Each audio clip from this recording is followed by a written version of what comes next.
Wow, what is happening in Russia? It seems like they lost one more ship. Yeah, you may see it lying over here. Ship just got water inside and somehow collapsed in a matter of several hours. And this is the military ship, the special tugboat, the new design project. Definitely it is kind of the big versatile ship which could be used not for tugging other ships but also as the platform for helicopters, and also it is a maintenance boat or maintenance ship because it's big. Russia has several of those built. It's a new design. You can see military helicopter Kamov 27 or Kamov 32 could be placed there, and the length of the ship is almost 70 meters, so it's not small. No, it's a big ship. Plus it may carry some of the assault boats, you see? Here is the boat, it is the military one, could be used for the landing operations. Well, the name of the particular ship which sank down is Kapitan Ushakov. So at night it started to get some water inside and later on it collapsed. As I showed you over here. Well, Russian officials, they say that it could be a sabotage mission performed by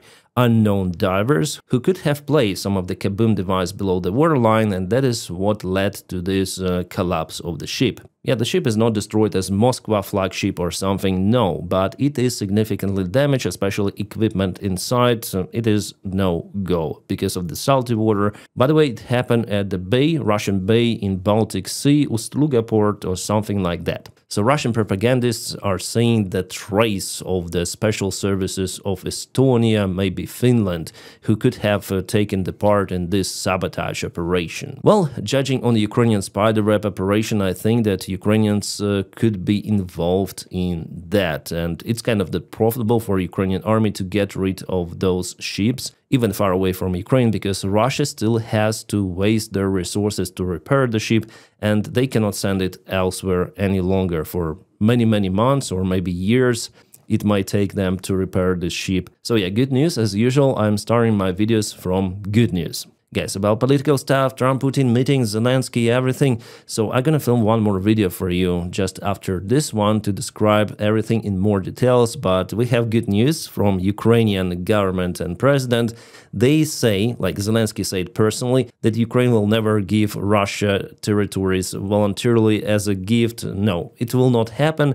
So it's the huge relief for me, for I think many sane Ukrainians. You can give territories to Russia, hoping for some sort of the peace, but Russia will restart the war. We already saw it happen with Crimea and Minsk II agreements. No, it's no-go. So yeah, I'm gonna release one more video, so subscribe for the channel not to miss it. Should we continue with the great news? Of course, this is the Ukrainian looted drone. Oh my god! This is before and this is after.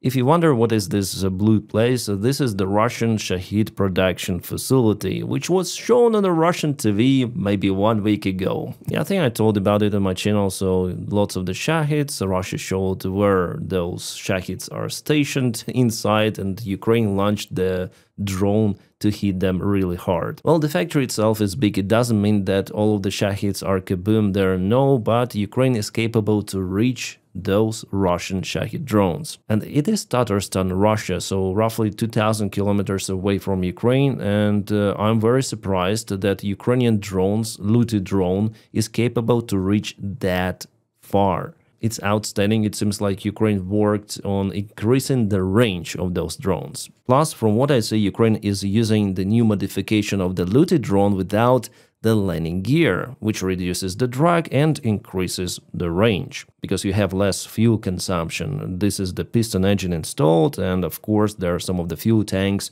could be inside the wings. And this happened in Bashkortostan, some of the local kaboom, and there were no reports about the Ukrainian drone strikes or something. The factory here is producing soda, and there are lots of the chemicals. Here is one more video. I'll turn on the sound. So all of those are chemicals which were released because of maybe neglectance, maybe someone smoked at the wrong place, and you see people are escaping this fog, but it was too late for many. I cannot show you the video outcome of it because many of those persons were, how to say it for YouTube, were lying on the floor without a chance to wake up any longer. But some workers were lucky because they had those masks. Все, пиздануло, химзавод. Облако дыма. So only they stayed alive in this fog, those who had those masks. More interesting news, Ukraine hit Slavyansk na Kubani oil refinery in Krasnodarsky Krai. It happened the last night, and actually you may see that facility is no-go. Actually, for the last week, because of the Ukrainian strikes, Russia lost at least 10% of their refinery capabilities for several months ahead. And as I've told you, they have some of the problems to purchase and install spare parts, which are mainly made in Western countries. Oh, what is happening in the Russian airports? Many people are waiting for their flights. Oh my god, poor Russians cannot fly to their destinations from Sochi and many other airports. 80 freaking flights were cancelled only from Sochi today. The airport was closed the last night and was closed during all day today and just recently opened. Probably will be closed again because Ukraine is going to launch one more drone strike like it happens every night. Because Russia is also launching their drone strikes on Ukraine. So at least like that, Russians start to feel that something is wrong with a special military operation, that it's not going according to plan. Not any closer. And guys, let's go for the front lines review because I haven't updated you about the situation on the ground yesterday. So today we have some of the positive news. Actually, it's a very rare thing that I speak about positive news for Ukrainian army. So we have the clarification that Russian army was pushed to the lake over here, so their movement across it was unsuccessful. And what about Kamenska village? Well, Russia still has the presence there, but they have a very unreliable supply connection across this river, so they lost all of the perspective for the further assault towards the next village of Stepnogorsk. Just to remind you, Russians actually, when they captured Plavny fully, it was like this, and the gray area extended to Stepnogorsk itself. Russians went to the local music school, and there is also the residential block with many of the buildings, high-story buildings. Well, eventually they were cooked with the help of the Ukrainian drones, and Ukraine continued to use even aviation strikes on Russian positions. So we have pretty much good news. Russia also tries to use some of the drones to hit the Ukrainian army, and the Ukrainians assault, kicking Russians out from the nearby Dachi place. And yeah, I'm 100% sure that Ukraine will return Kamensk fully very soon. So this attack attempt from Russia failed miserably. Yeah, I really like the map of the Maikos, and there's a written link for it, for his Twitter page where you may find this map, is in the video description below. But unfortunately, yeah, Ukraine lost one of the vehicles, and we have the confirmation on Telegram. Russia used the FPV drone to hit this vehicle. You may see it, MRAP, I guess. Yeah, and the drone hit the wheel here. From my information, crew survived, but car later on was finished by another FPV drones. Here Russian propaganda channels tell that all of the attempts for Ukrainian army to hold north from Kamensk are just doomed. Well, actually later on Ukraine pushed Russia hard, but of course, yeah, this war brings losses from both of the sides.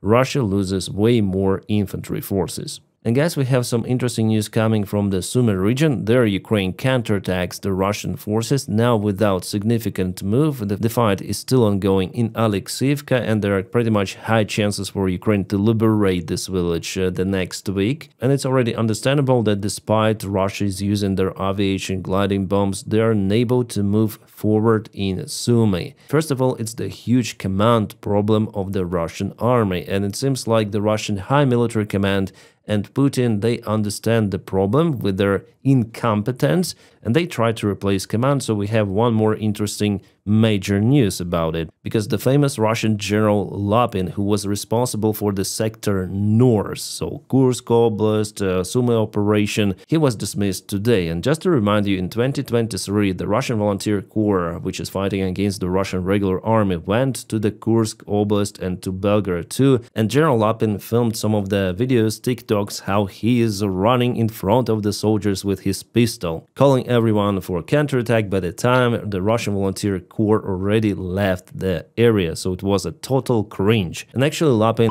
backed up any sort of the Russian operation. He was also responsible for Liman sector in 2022, and he lost it. Ukraine counterattacked, and Lapin wasn't able to prepare the Russian defense, and that's why Russia lost all of those territories in the Kharkiv region, including Izum and Liman directions where it all started from. So here is the new commander of the Russian Group North, General Nikiforov, who was previously the commander of the Russian Group West and also was the commander of the Russian ground troops at some period of his career. And according to the Russian Z bloggers, General Lapin was dismissed because of his health issues. So he wrote himself that he's unable to take this position any longer. But I don't think it was the main issue. I think that Putin sees how the Sumy operation failed for Russia. But let's go to one of the most hot directions on the front lines, Pokrovsk and Mirnograd. There, Ukrainian army was able to even imprison some of the Russian soldiers at the very city center of Pokrovsk. Again, some of the sabotage group went inside. Here we have the confirmation, Russian troop with Ukrainian forces, geolocation. You see they have like Ukrainian shirts, but actually those are Russians. They just wearing what Ukrainians presented to them, some of the Nike shirt here and standard Ukrainian t-shirts. Yeah, maybe some of the Russians may recognize the faces of their relatives. So yeah, they were imprisoned in Pokrovsk direction, not exactly in this particular operation. There were just few of the Russian soldiers, but they were added to this exchange fund, let's say. And probably this guy was with the stick even during the assault. This guy also has the stick, maybe you can see it. Yeah, from multiple directions, they say because of many of the missions, they captured 32 of the occupiers for the last time. They did not specify what time, but not for a long time. So the guys from Skala regiment did it, our guys. But still Russia will send more and more sabotage groups to Pokrovsk. That's their logic, that is how they work. So Ukraine still holds in Pokrovsk, but Russia wants to expand, and they expand this bridgehead every freaking day almost. It was yesterday, it is today, we have clarification, and Russia sent more reinforcements here, but Ukraine tries to stop this Russian assault. For example, here our ground forces with support from the drone units engaged in fight. But Russia still recently advanced from Boykivka village, and they've took this piece of land, so several of the fields, forest patch, and also the road. They expand the gray area even behind this road here.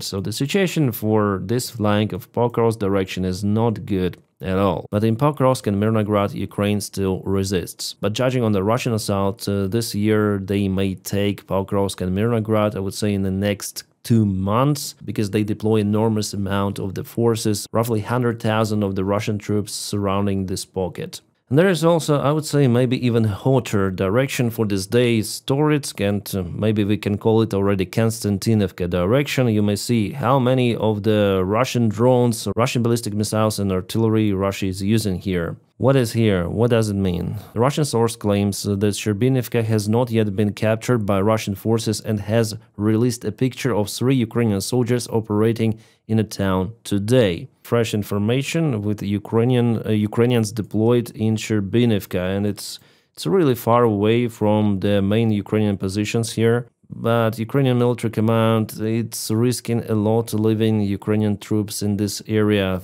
far away from any sort of the supplies, and Russians are apt to close this gap. You may see how they fire towards Ukrainian vehicles. So deliver something to this area is very complicated, if not impossible at this stage. So our guys should leave this place just to save themselves for the further defense of Konstantinovka. It's my opinion, I have it because I reviewed those military maps. I understand how Russia could act in this area, and they cause one more loss. I already told you about this artillery loss and about MRAP vehicle. I showed you the evidence, and here we have one more, the fresh Ukrainian loss, unfortunately. So M113 hit 2 mines in this area, geolocated and confirmed with some of the images.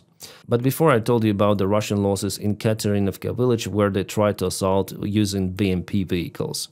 And for the last few hours, Russia advanced, taking those fields and this lake under control. Ukraine should move out because this distance is very, very short.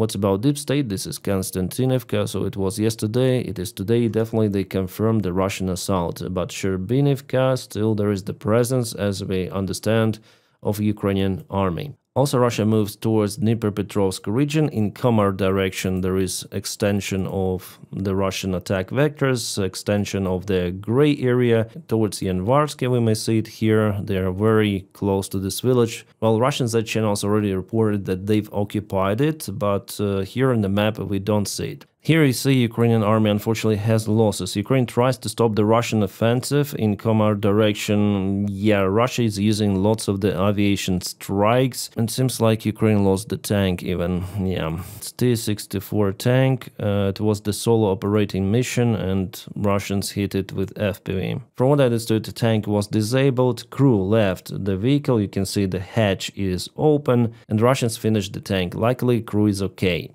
But we also have interesting videos coming from Ukrainian side. This is the Russian Bukhanka and it was chased and hit by Ukrainian FPV drone, cable drone actually, because it flies at a very low altitude with a good signal, good communication. So the drone operator sees absolutely everything. And this is the Russian motorcycle attack. You may see it here before and after. A usual thing for the Russian army, their motorcyclists, they do not live for a long time. Here we have the outcome of the Russian midwaves, some of the motorcycle. Yeah, they've took this territory after multiple of the midwaves, but the result, severe losses. And yeah, some of the fields which they took. More and more of the Russian positions are getting ambushed in the southern part of Ukraine with the help of the Baba Yaga drone. Usually those kind of the strikes cause some of the wildfires in the place, but in Kherson region even before the war there were some of the wildfires. Now they're more registered, but Russians actually don't have any sort of the solution against Baba Yaga drone. There is no robust solution, let's say. Baba Yaga is the huge DIY drone capable to carry lots of the payload, at least several of the mortar shells. And with a single flight operation, it may absolutely demolish the whole Russian position. It's the very devastating weapon and all of the Russians are scared about Baba Yaga. But Russians, they don't have this, I would say, not that complicated technology in massive production. They don't have the analog of Baba Yaga. Yeah, they use FPV drones, they use Shahed drones, Landsats, but this, no, and those drones are made by Ukrainian volunteers. There is no specific model of Baba Yaga. The idea is that it's the big drone which carries the mortar mines. That's it. Now, my friends, as I promised you, I will record the next video after I did and published this one. It will be about politics, Donny, United States, Ukraine, Russia, all together. Could be a long video, but actually we have the positive news, as I told you at the beginning of this video, that Ukraine refuses this crazy, stupid proposal. First of all, from Putin, and we know about the meeting in Alaska that was announced for the next Friday. Well, I would say that there is the chance for this meeting to not to be conducted. Why? Well, I'm gonna tell you in my next video. And now, my friends, please don't forget to check out my Patreon page. It is in the video description just below. Thanks to all patrons who support me over there. You make my job possible. You motivate me to film more. And guys, I wish you all a peaceful sky wherever you are and have a great time.